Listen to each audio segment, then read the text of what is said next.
So iOS 18 is now officially released and it comes with tons of new changes and features.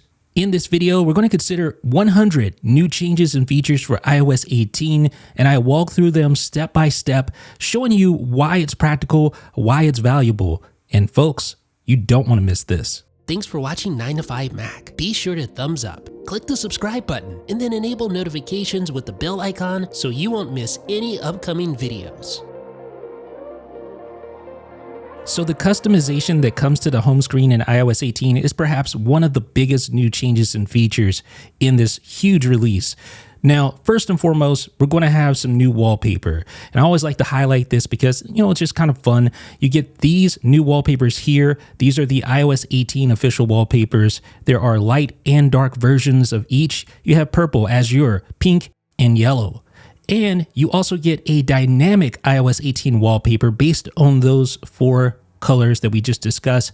Here is the dynamic wallpaper that changes dynamically throughout the day, and there are light and dark versions of it.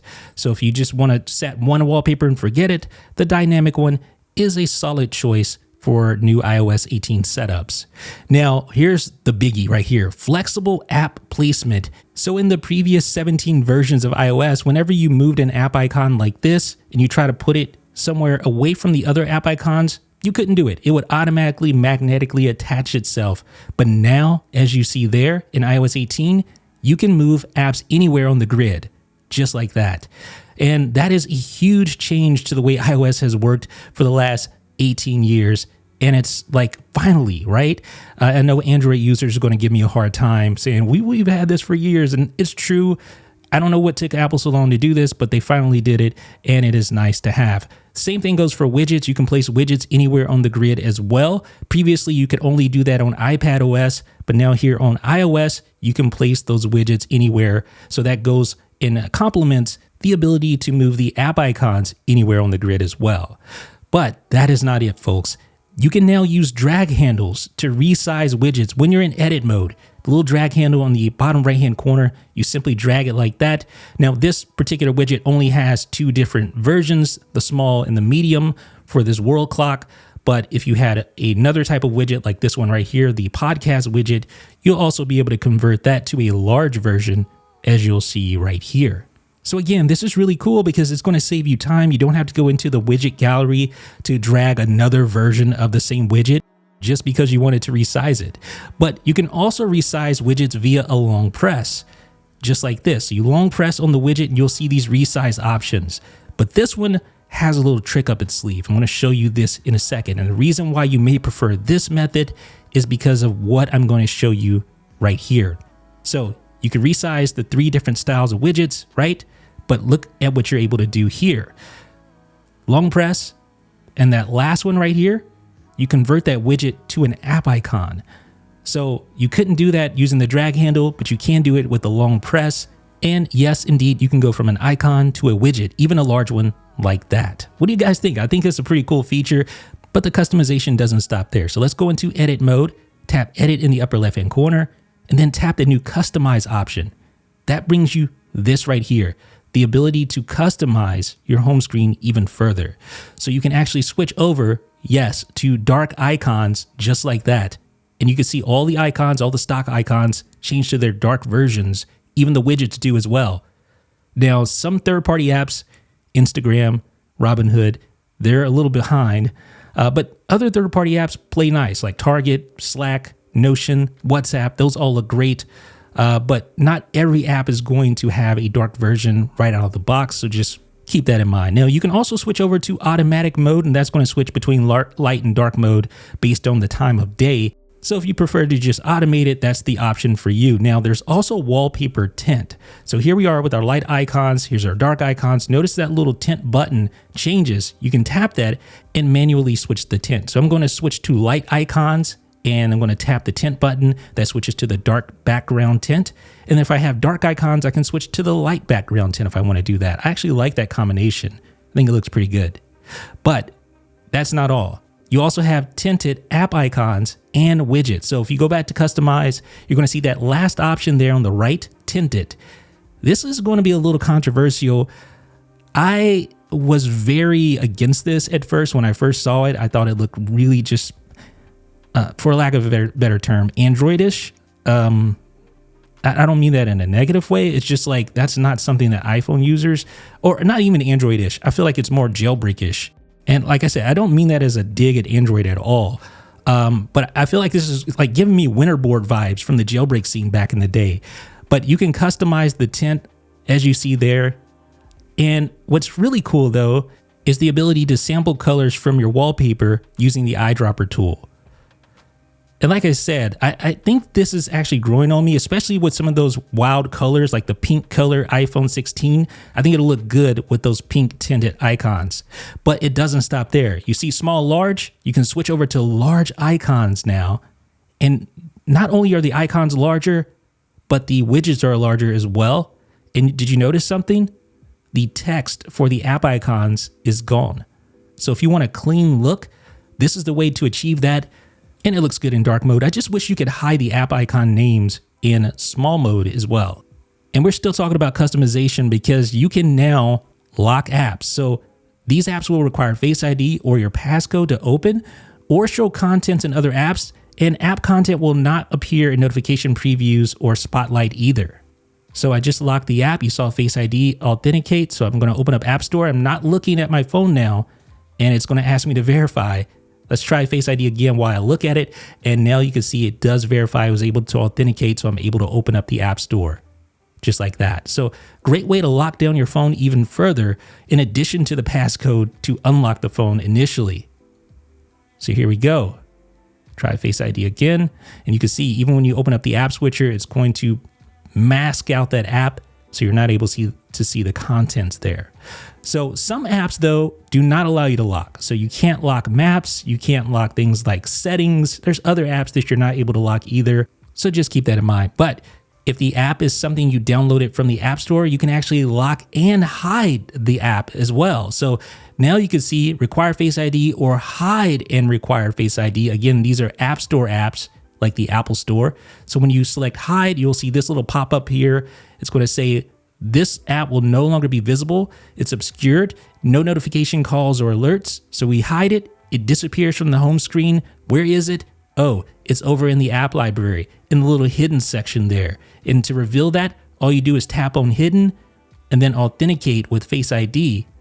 If you don't authenticate, it's going to say not recognized. It's not going to show you anything. But if you do authenticate, it's going to show all the hidden apps that are listed there. You can open that app and there we go. Super simple, super easy. So let's go ahead and reveal the app again. If we long press, select add to home screen, of course, it's going to unhide that app. It's going to put it back on the home screen and you can just access it like normal. So that's the home screen, but we're not even close to finished. Now let's talk about Control Center. It gets a complete redesign in iOS 18. As you can see here on the right, this is iOS 18. On the left, iOS 17. And you can see some definite differences between the two. Now you have group controls by page here on iOS 18. So you can quickly switch between each page. So you see all your little toggle controls there. You have your music, you have your favorites. And if you swipe down like this and keep dragging, you can quickly switch between those pages just like that. Now you can rearrange controls and resize controls as well. So let me show you that. Let me show you how to resize the music widget. There's one size, there's another size. Pretty cool. And we can go back and resize that again. So pull it down. So it's sort of like editing apps on the home screen. You go into sort of an edit mode and you can resize or rearrange. And speaking of rearranging, all you do is simply drag your toggles like that to rearrange, and you can drag the drag handles to resize these particular toggles if you want to. So you can really customize it to your liking. It's pretty awesome. And there is the new controls gallery. So previously in iOS 17 and below, you could only customize Control Center via the settings app. So you had to go to settings, Control Center, then you had your included controls, and then all the controls, and you hit the little plus button. It was just really clunky, right? Now you're not going to see any of that in settings on iOS 18 because all your customization is done by hitting this little plus button in the upper left-hand corner and then tapping add a control. Or you can just long press and then tap add a control. And that opens up the controls gallery.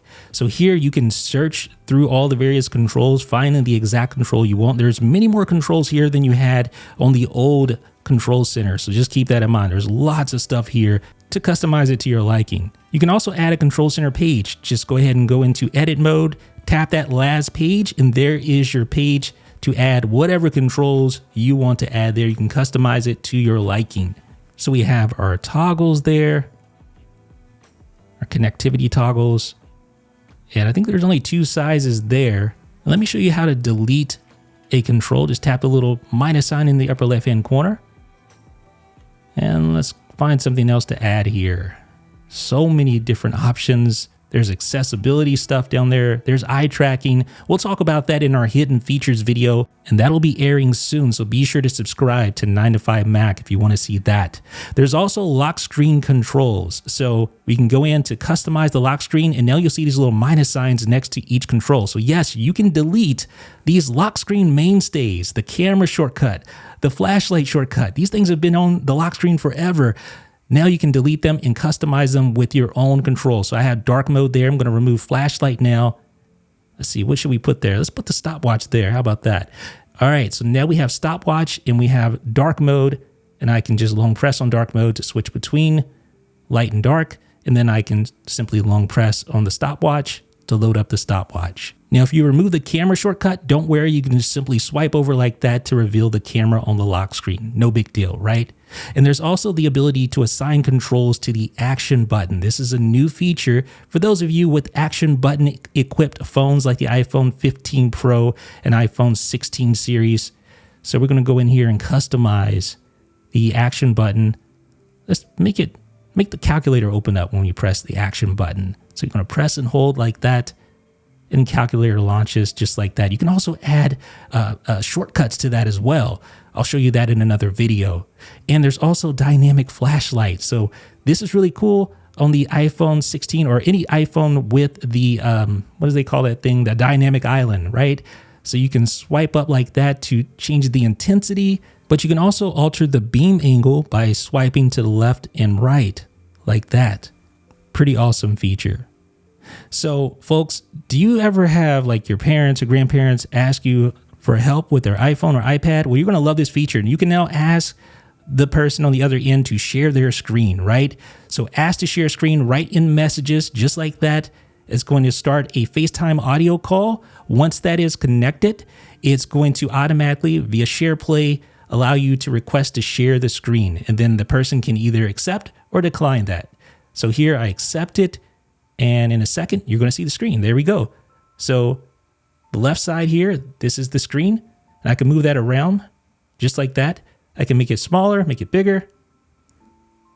Pretty cool. And if I tap on it like this, you can make it large. And you can actually tap and draw in the screen sharing to sort of annotate here.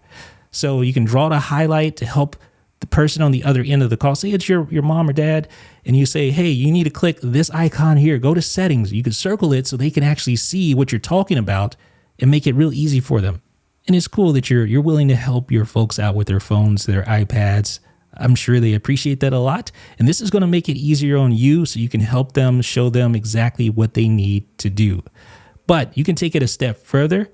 You can also tap like that, so you can kind of get the little tap indicators. You can also zoom in. Now, when you zoom in, that's just going to allow you to see the screen a little bit better as the other person navigates around, because you can't actually do anything. You can't send tap gestures or underlines or anything like that when you're zoomed in. You can annotate, though, when you're zoomed out. But here's the thing. Request remote control. That's what you want to do. If you really want to help quickly, request remote control. And once they accept your request, they have the ability to stop that at any time in the bottom right-hand corner. But here you can see I'm swiping on the screen and I am controlling that other iPhone. That phone could be in another state, another country, and you're able to help out.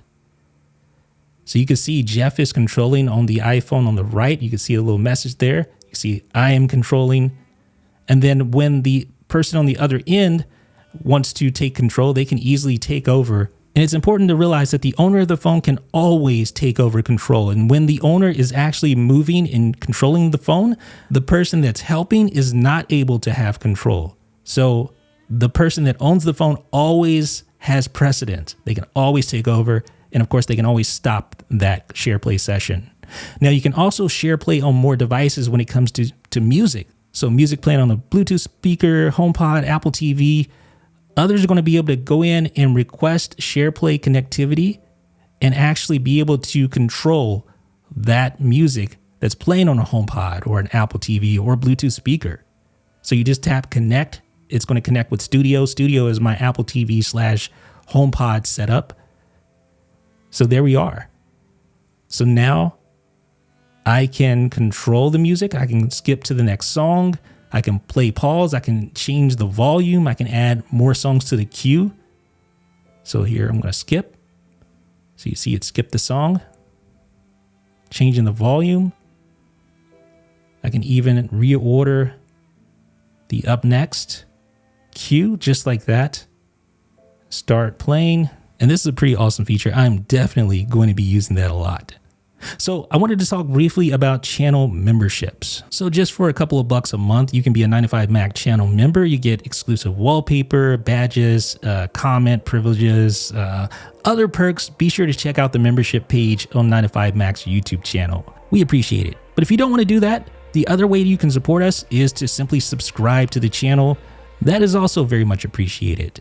Okay, so let's get back to it, right? Let's talk about passwords because this is a major new feature in iOS 18, a dedicated passwords app. You may be thinking to yourself, didn't iOS already have a dedicated passwords app? Well, kind of. Not really, but they did have the keychain, which was basically, where you could access your passwords from the settings app. There wasn't a dedicated app like they have now. It is largely similar, but now there's a dedicated app which makes it easier to access your passwords. And with this app, you can set up regular passwords with two-factor authentication using a verification code. I'm going to show you that real quick. I'm just going to show you all the types of authentication that the passwords app can accommodate. So here I have a strong password and you can see the password saved from NVIDIA's website. It saves it automatically to the passwords app. And then I can set up two-factor authentication by long pressing on the QR code and selecting add verification code and passwords. And then it's going to ask me to select the account. So I just tap on NVIDIA there and it adds that verification code to that login. So now I'm able to log into NVIDIA's website using two-factor authentication. But first I need to go ahead and verify on NVIDIA's website, enter the code here on this page. And just tap right there and it's going to automatically paste the code in. You can see 786558, I believe. So you can see that code's been pulled from passwords. Now, the passwords app also supports passkeys, which are a lot more secure, linked directly to your device. There's no password to remember or to get lost or to get stolen or phishing or anything like that because they are linked directly to your device. They are generated by your device and secured with Face ID. So you can see a passkey for that username will be saved in the iCloud keychain and available on all your devices. So that's another thing about passwords. It syncs to all devices that have the passwords app. That includes Macs, that includes your iPhone, iPad, etc. Right? So here you can see I saved Kayak to the passwords app using a passkey, more secure than your traditional passwords as explained earlier. Now, there is one other type of sign in that the passwords app supports, and that is sign in with Apple. So I'm going to do that right now. I'm going to create a Shopify account using sign in with Apple. So I'm going to hide my email and then continue. And this is super dead simple. And now you can see create Shopify account. Just tap that. All right. So again, no passwords to set up or anything like that. So it saves the sign in with Apple credentials to the passwords app. And that of course uses your Apple account to secure and access that particular website or app. So that's really cool. So the cool thing about passwords though is that you can also set up family passwords or sharing in general. It doesn't have to be your family, but in this case, we're setting up a family share using all three of these authentication methods that I just set up. And you can kind of see why I'm doing this because I wanted just to show you how easy it is to share all three. So that first one is going to be just your typical password and two-factor authentication code. For some reason though, NVIDIA's website is not asking for my two-factor code. So that may just be something going on with their site. But I was able to log in on this other device using password sharing within the Passwords app. So I'm running iOS 18 on this other device here as well. So now let's try Shopify. And this was sign in with Apple. So you can see here. So you can share your sign in with Apple credentials just like that with whoever you share the passwords with. So I'm logged in. I mean, it's dead simple. So the last one is Passkeys, and this is for Kayak. So you can see here, just going to tap on the username, continue, and then use Face ID to sign in because it's using the passkey that's been shared to this device, and you're logged in. So 3 different ways, 3 different methods for authentication. Sign in easily using sharing. And you can sort descending, ascending, date edited, date created. You can order by website or by title. And there's also Wi-Fi passwords. So you can actually share your Wi-Fi password using a QR code. Okay, so now let's talk about another major new update in iOS 18, and it has to do with messages. So you're going to love this. So you have Emoji and Sticker tapbacks. So previously tapbacks were kind of boring, right? There just wasn't that many options as you saw there on iOS 17. But here in iOS 18, look at that. Not only are the original tapbacks, the original 6, now nicely colored and just a lot more whimsical, even though the actual icon kind of looks, I don't know. Anyway, you can see when there's multiple tapbacks at the top, you can see those are easily discernible as well, who it came from, and you can see how many. But this is the real cool part, the ability to send an emoji tapback. See, when you scroll over, you see all your recent emoji there. You just tap that, and then you can send an emoji. So tapbacks were so limited before because there really wasn't that many different emotions you could send. Like sometimes you just wanted to send something a little bit more nuanced, but now you can do that because you have all of your emoji available for tapback, and even your stickers can be used as tapbacks as well. So there is no shortage of ways to emote your feelings with just a tapback instead of having to type it all out. This is going to be super convenient for conversations going forward. It's a huge feature. This is something I wanted for years, to be honest with you. I think a lot of you probably wanted the same thing. Now, there's also inline sticker support for messages along with the Memoji. So I'm just going to send a sticker inline like that. So it's a part of the actual text conversation, which is nice. And there's also a multilingual keyboard, which is going to be good if you're talking with friends from different language backgrounds. So I'm going to add Spanish, and you can see here in iOS 18, you can now add a keyboard to another keyboard. So basically a bilingual keyboard. So English and Spanish, the same keyboard, and it will intelligently switch between languages. As you can see here, you can type in English and Spanish, type both languages on the same keyboard, customizing settings. But here you can see language detection. So it will know when to suggest like various suggestions in the quick type bar based on what you're typing. And then there's also text effects. So this is new. Previously, we had the full screen effects only, but now you can apply these effects directly to your text, either sentences, paragraphs, or individual text lines. And I'm going to show you that here. So you see that one, the shake. You also have the nod. But like I said, you can go in and just apply that effect or a single effect to just one word if you want to do that. So you can have 2 different effects within the same sentence, just like that. And there's also text formatting. So if you don't want to go real crazy with the various effects, you can just bold or underline or strike through to get your point across. If you don't want to go big or shake or explode or bloom, you can keep it simple, but still let them know you mean business.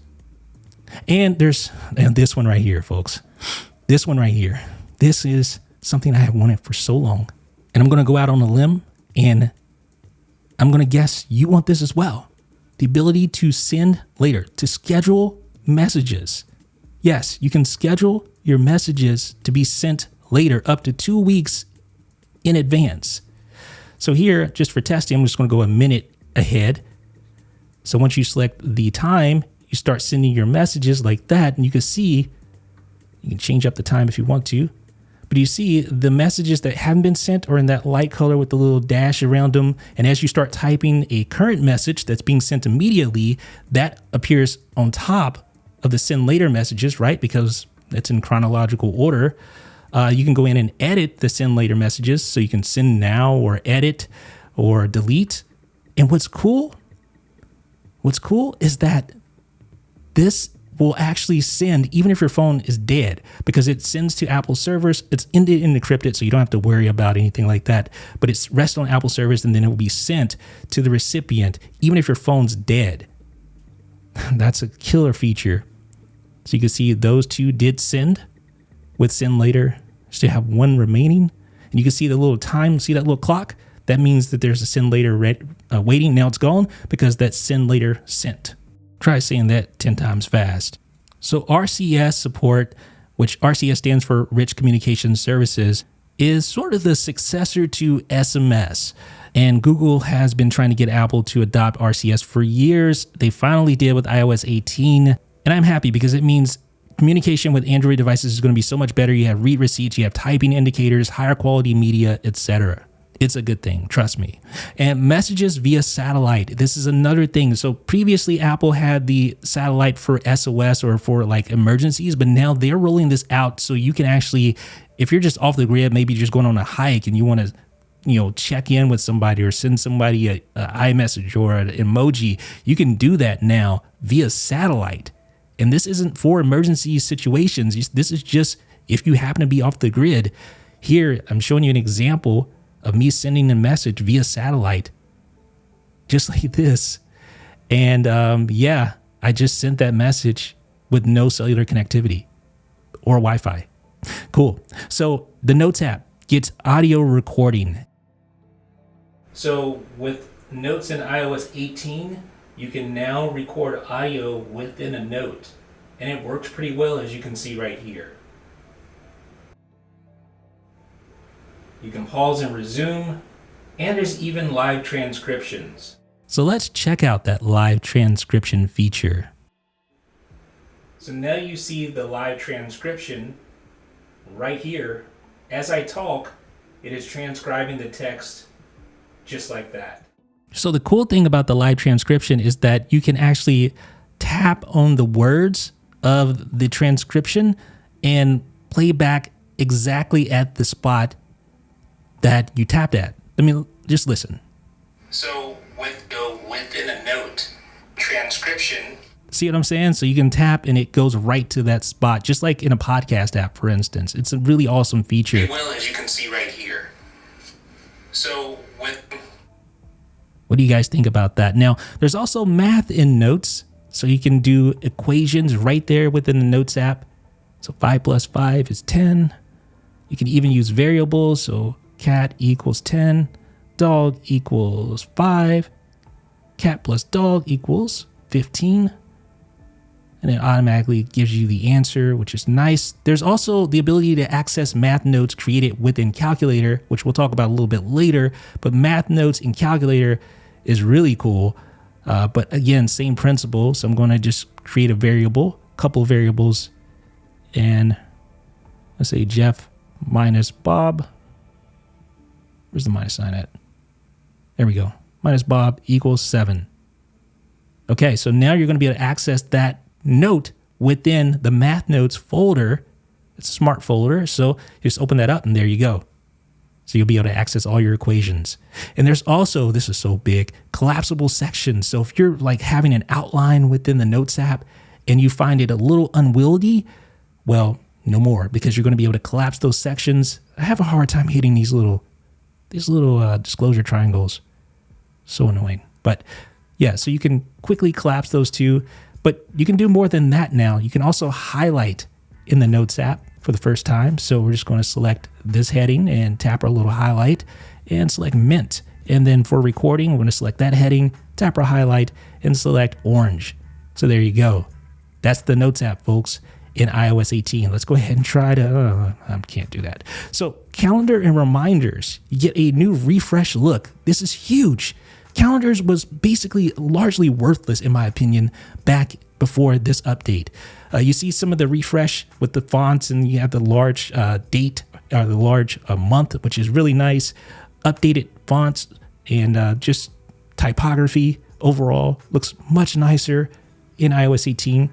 So here's the first reason why the calendar app is far superior than previous calendar apps in iOS. Now you can view reminders within calendar. Wow. Like, why did it take so long for them to think about something so obvious? It blows my mind. I always it just felt like these two siloed apps that should have been one altogether, but now they sort of are. Now you can also edit your reminders directly within calendar as well. You don't have to go out to the reminders app. So reminder details, you can go in there. Instead of walking the zebra, let's walk the lion, right? And now we'll go ahead and change up the time, and we'll change it to, we always walk lions at 6 a.m. of course. So now we have that done. That is edited. So let's go back and change. We changed the date. So it's on the 17th now at 6 a.m.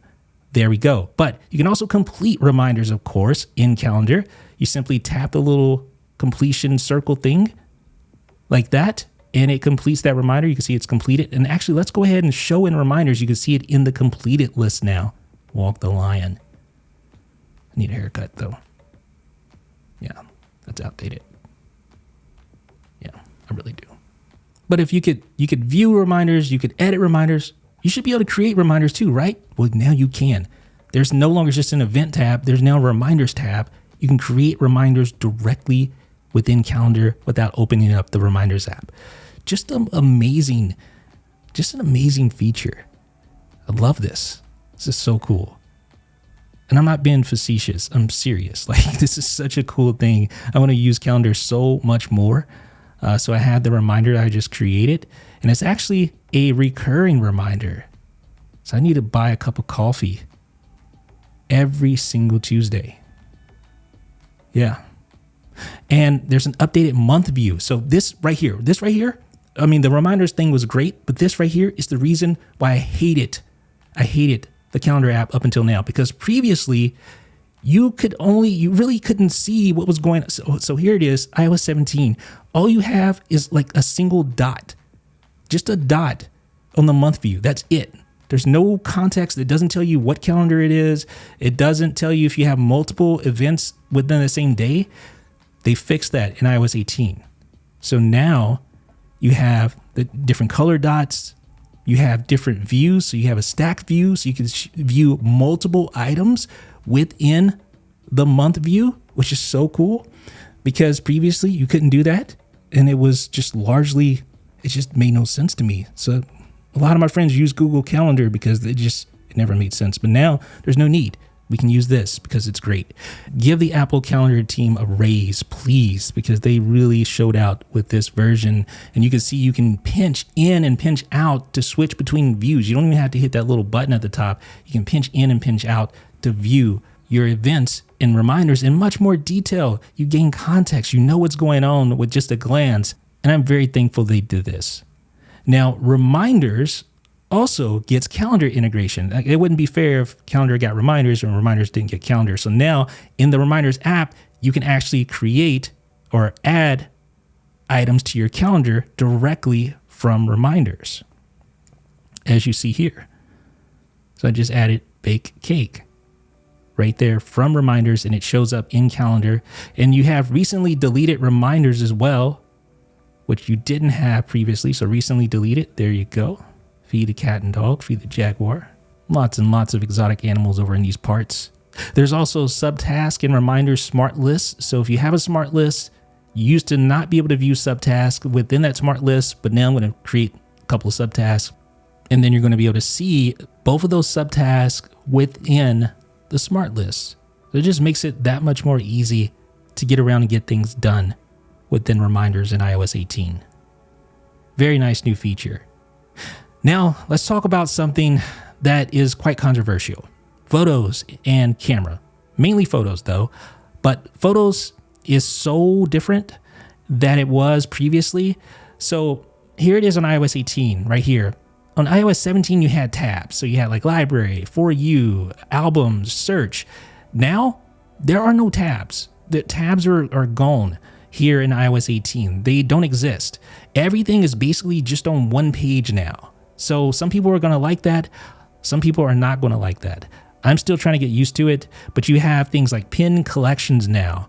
It just seems really cluttered. I guess that's kind of my takeaway, but pin collections are nice. Being able to pin different collections, hence the name. And you also have the recent, so you have today, yesterday, the day before yesterday, recent photos that you took, which are nice because it allows you to quickly jump to those and find those without having to sort through all of your photos, which reside at the top of the interface.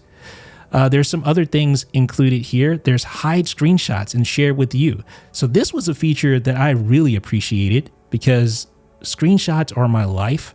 I have more screenshots than pictures. No kidding. So you can now show only screenshots, of course, but you can have view options and uncheck screenshots, uncheck share with you if you want to as well. So it will not show screenshots in your library, only photos. And there's expanded content types in utilities. So previously utilities, there were 4 utilities, but now you have things like receipts, handwriting, illustration, QR codes, recently saved, documents. And here's something that I'm glad they fixed in iOS 18. Hidden or recently deleted albums doesn't automatically open anymore. So previously, if you were on a hidden album and you unlocked your phone, it would automatically authenticate and open that album. So that makes a lot more sense. It's a lot more secure that way. Wouldn't you agree? Yeah. Okay, so smart copy and paste edits. This is a new feature in iOS 18. So I'm going to make some changes to this image and I'm going to copy the edits and then I'm going to paste those edits, but we're going to do it smart.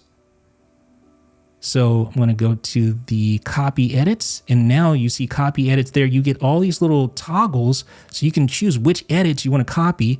There's also that adaptive feature, which you can read about. So I'm going to copy. Now I'm going to paste those edits just like that. So I can select which edits I want to paste over. That is nice. There's also video speed control. So if you shoot a high frame rate video like this one right here, so you shoot 240 frames per second, now there is the video speed control. So you can choose between 100%, 50%. I believe I forgot, what is it? 25%, 20%. So yeah, you can really customize the playback speed of these videos that are shot in high frame rate. And of course, you can also change up the in and out points for the slow motion effect. There's also the ability to edit videos and photos for that matter in either dark or light mode. And you now get looped video playback. So now once your video comes to an end, it doesn't just stop there, but it keeps looping and looping and looping. I really love that feature. This is something I've always wanted, and I'm glad that Apple at least put it in here, even though it'd be nice if you could toggle that on or off. I don't know if there's a toggle for that. That would be nice to be able to toggle on or off. There's also wallpaper suggestions. So it will use machine learning to automatically suggest ideal wallpapers. I think it could use a little work in this case. None of these wallpapers are particularly appealing to me, but I kind of get where they're going with it, but it's not great. At least these 3 examples aren't. And there's a 5-second timer now. So previously, the timer, you only get 3 seconds or 10 seconds, as you can see here on iOS 17. Now you get 5 seconds. And here's an interesting new change. You can continue playing music while shooting video. That's a new option within settings, camera. You'll see under the sound or under record sound, you'll see allow audio playback. And this probably goes along with that new Voice Memo's audio recording feature that they revealed with the iPhone 16 launch. But here you can see, or you can hear, and see that I'm playing music, my own music, so don't you dare demonetize me, YouTube. Recording video. And This is a test. now I am recording video and playing music at the same time. Now, here's another new feature. You can pause in-progress video that you're shooting. So you could basically create jump cuts without creating separate videos. So you can see I am recording, I'm pausing, and I'm resuming. And then now you can watch that video. It's just one single video, but you have jump cuts between just like that. That's going to be super handy for a lot of different filmmakers I know and video shooters. Yeah, I'm definitely feeling that. Now, you can also adjust flash settings via a long press of the flash. So long press, now you can change between on, off, and flash auto. In iOS 17, you could not do that. If you long press the flash, nothing happened. So, nice new shortcut. And there's continuity camera with Apple TV 4K. So if you have an Apple TV 4K, you can go into the settings and go to devices, and you can set up a permanent continuity camera with your iPhone. So this iPhone is a phone you'll leave near your TV plugged into power, and it's one you'll use all the time when you're doing FaceTime or Zoom or whatever the case may be with your Apple TV. Basically, this is a camera that you're always going to keep dedicated to your Apple TV. And it's a nice new feature. There we go. So you can see continuity camera. When you connect the iPhone as a dedicated camera, this is how you do it. So pretty cool feature. We'll have a full tvOS 18 walkthrough soon. So be sure to subscribe if you want that.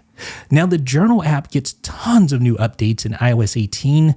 This is one of my favorite apps that Apple has made in quite some time. I use it not as much as I should, but I aspire to, right? Like, it's a really good app. And now you have mindfulness, so you can go in and choose how you're feeling before you actually compose your journal. So you can kind of gain some context of your current mood and things that may be affecting your mood. So I'm happy, peaceful. Let's see, iOS 18 walkthrough, almost finished. So I'm feeling good, getting things done. So there you go. That is the mindfulness. There's also state of mind integration. So basically, when you're writing in your journal, it counts as state of mind credit, basically. So, you know, in the Watch app, where you have the mindfulness app where you can breathe and meditate or whatever the case may be, do the breath thing, it counts as mindful minutes. Or in Vision Pro, they have something similar, which counts as mindful minutes. But here, you get mindful minutes credit just by writing in your journal. So you can see right there. That's pretty cool. And there's also Insights View. So that includes all these things like stats and streaks and calendar. So stats is particularly interesting because you can view each year, you can view all time, how many entries you have, how many photos, videos, or whatever, or media rather. You also have your streaks, so you can see your current streak. Womp womp, only 2 days. But you can choose daily journaling or weekly journaling if you want to base your streaks based on weekly. You can set that up. I probably should do that because I don't journal enough or as much as I should to keep up with the daily streak. And you can just tap around there and see all your streaks. And then there's search and sort. Can you believe there was no search within the Journal app before this update? That is crazy to me. I mean, you're pouring out your feelings, your deepest thoughts, your deepest emotions, and you can't search through that? That's crazy. But now you can. And there's the ability to export and print. I definitely don't want to do that.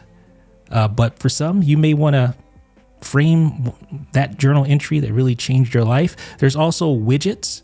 So finally, we now have the ability to invoke a new journal entry and get those journal suggestions as well.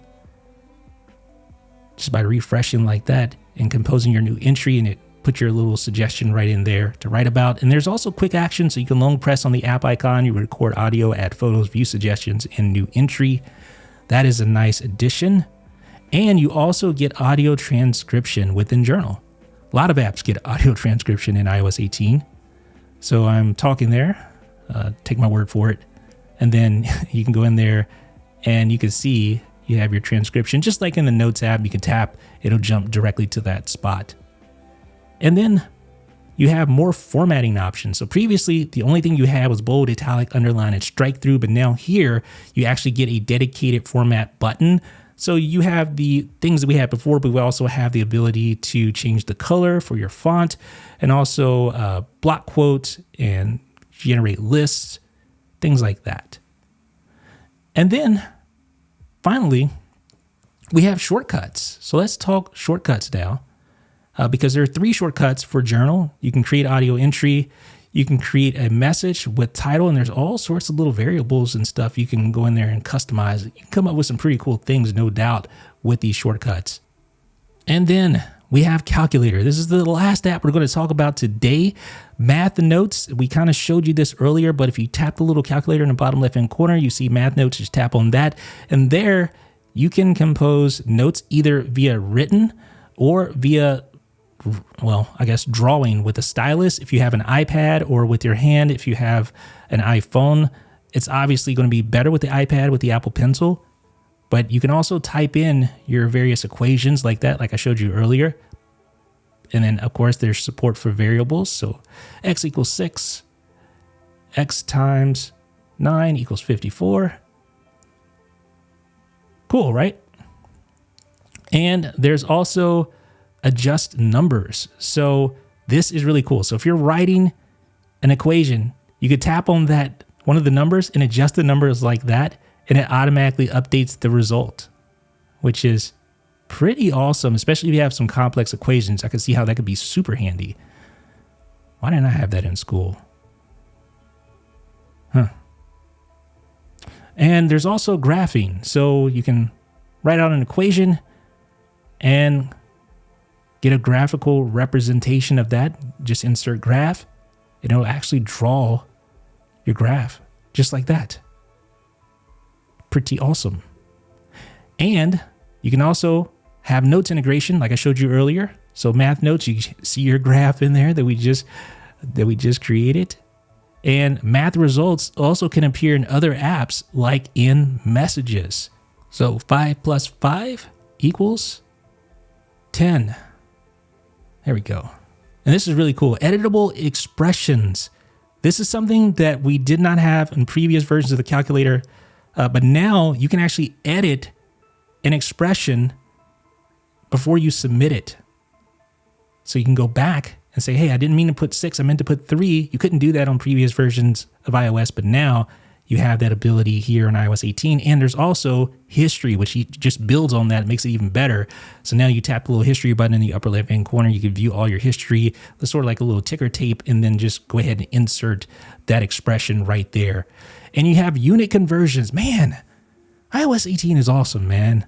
Calculator's just going crazy. Unit conversions, having all this ability to convert British pounds to US dollars, or euros to pounds, or yen to rubies, or, you know, there's all sorts of cool things. And then portrait scientific calculator. Why didn't we have this before? So previously, if you wanted scientific, you would have to turn it like that, but now you get it in portrait mode. So ladies and gentlemen, that is my hands-on look at iOS 18, 100 new changes and features that I think you're going to love. Let me know what you guys think down below in the comments section. If you appreciate this video, please thumbs up so other people know it's legit. And be sure to subscribe for more videos, because we got a lot more coming to you. Believe me. This is Jeff Benjamin with 9to5Mac. If you like this video, be sure to check out these. Have a good one, ladies and gents. Talk to you later.